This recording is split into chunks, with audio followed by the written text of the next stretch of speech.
My reading of the bail schedule is that it should be set at $700,000. Instead, bail is currently set at $5 million. As the court is aware, that bail scheduled amount is a starting point, and the court can either depart from it upward or downward based on the circumstances of this case, and in particular of the individual defendant. Here, we submit that the facts support a significant downward departure from the bail schedule for two reasons. First, the primary concern for this court is whether or not Father Ojeda is a threat to the community. I submit to you that he clearly is not a threat. Who better to ask about that than his community? He has people from Woodland out there, from Reading, from Marysville, all over the area. And they can attest to their communication, their contact with Father Ojeda. And over that period of time, he has done nothing to be a threat to them. In fact, whenever someone lost a job and they needed money, it was Father Ojeda who came to their rescue and gave them all the money that they had. When they had no clothing in the winter and they were cold, he gave them his only coat and his clothing that he had. When they had family members in the hospital who were sick and were dying, Father Ojeda was the one who was there for them, praying for them. When they had family members actually on their deathbed, when no other priest would come and give a last rite to their father, it was Father Ojeda who traveled a far distance to come and be there for that person's father. There has been nothing at all presented, no information given that even indicates or suggests that he has done anything inappropriate that was threatening in any way to anybody during the course of that time period. And for that reason, I submit to you, Your Honor, that he is not a threat. And that is one factor you should consider, in fact must consider, in going down from the scheduled amount. Ojeda was told that an accusation was made against him. Thereafter, he was told specifically that a arrest warrant was going to issue for his arrest. And that meant that at some point in the future, he'd be picked up by law enforcement, arrested, and interviewed. He was made aware of all those things. And he was asked, Father, what do you want to do?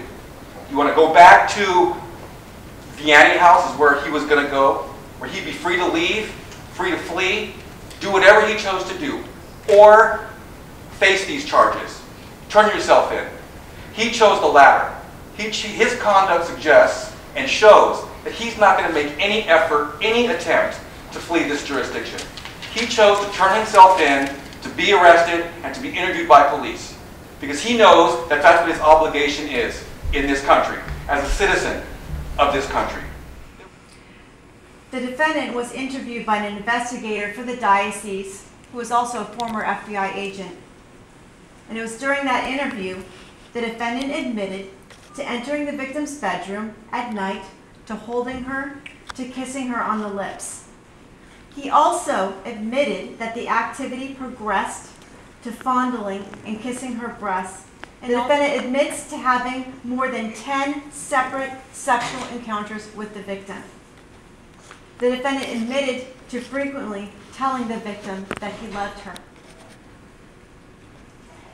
The defendant has obviously violated a significant position of trust with the victim's family and has since been relieved of his duties as a priest with the church.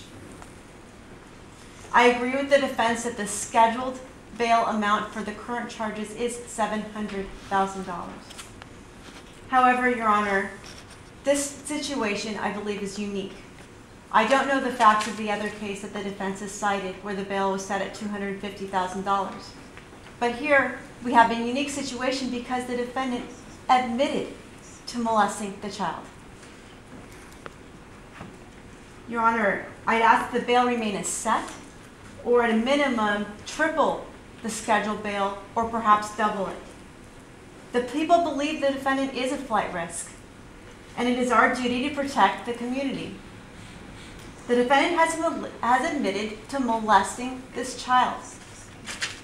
If convicted of all of these counts, the defendant faces a potential prison sentence of 20 years.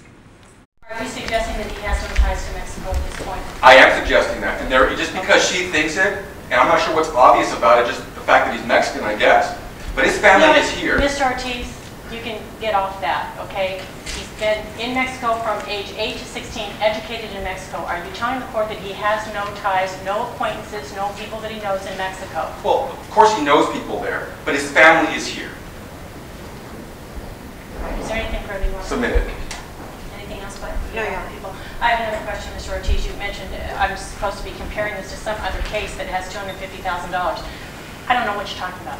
I have no idea. I don't know who the person is, and I don't know what the facts are. I'm not going to consider the bail in another defendant's case when I know nothing about it.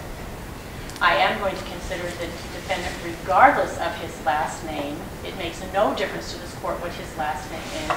He is going to be treated like every other person who's facing the same charges that he is facing. Now, at this point, the court has to consider the safety to the public. That includes victims, not just the people who are sitting in the audience or came from Reading. That includes the victims and the safety to the victims or any other potential victims. That also, the court also has to consider the possibility of him being a flight risk. The fact that he has acquaintances in Mexico is relevant. It has nothing to do with his last name or whatever you want to imply by that, but he does have, it could be Canada. It doesn't make any difference. He has ties outside of this country, and the court has to consider the flight risk issue. The court is also going to consider the fact, however, that he turned himself in when he was aware of the charges, and he made statements, regardless of whether or not there was a dispute about what the statement is. He made statements to investigators at the time prior to turning himself in. So I am going to consider that as well. I am going to set the bail at the bail schedule, which is $700,000. There does not appear to be a reason to deviate from the bail schedule at this point. Thank you.